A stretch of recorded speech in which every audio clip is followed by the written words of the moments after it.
Welcome to 5 Minutes, your quick dive into the wide-ranging world of insurance, technology, and leadership. I'm Miguel Edwards, and I'll be your guide as we explore these topics that are transforming not just the insurance industry, but the business world at large. Along with sharing observations I've made over the span of my career in insurance, technology, and operations, I'll be chatting with some of the brightest minds in business and leadership. Whether you're a seasoned executive or a rising star, an industry expert, or just curious about how technology is revolutionizing insurance, this is your perfect spot for your weekly dose of insights. This is 5 Minutes.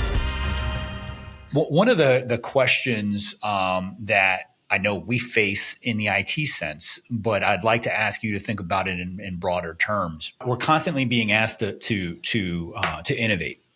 We're constantly being asked to come up with new ways of doing things, leverage new technologies. But obviously inherent in all of that is a degree of risk.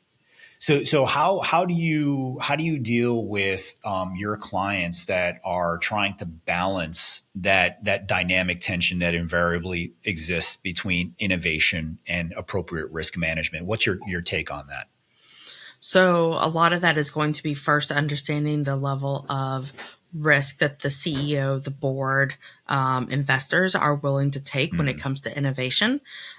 Are you wanting, and even looking at your customer base, and your distribution model, how does all of that fit? If you have an older customer base, they're probably not going to want you to be really innovative. Sure.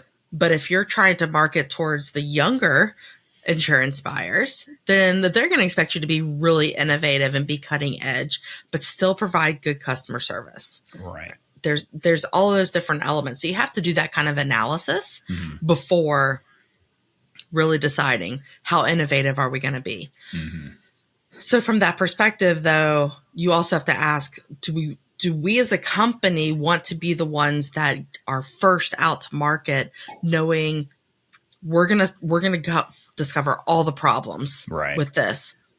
Or are we okay being second to market and letting someone else find all the problems, and we come in and we are better than them? You know, there's different case studies that have been shown in other, I'm going to use a non-insurance industry as an example, but you think about SanDisk and MP3 players. They came out with their little MP3 players. They were first out to market, very close leading edge. But then Apple came out. They came out with the iPod. Yes, thank you. I will confess I'm not an Apple person, so I had to pause for a moment. Yeah. But they came out with their iPod, but it was only after different companies had already found all the problems. That's right. And they had perfected those problems when they released their iPod. So that's why their product lasted longer in the market and the other companies went away. So there's pros and cons for being first to market, and pros and cons for being not first, but definitely not last to market.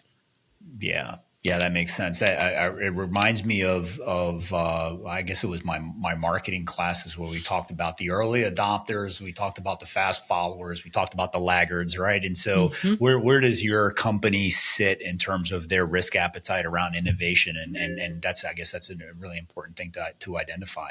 Also, something to think about is whether or not, is there a market for what? Has the need been identified by the market already and you're trying to fill that need? Or have you identified the need, but the market hasn't, and you're going to have to create that need within the market? Because innovation can come at it from different perspectives, and the consumers, the policyholders may not realize that they want this or that they need this.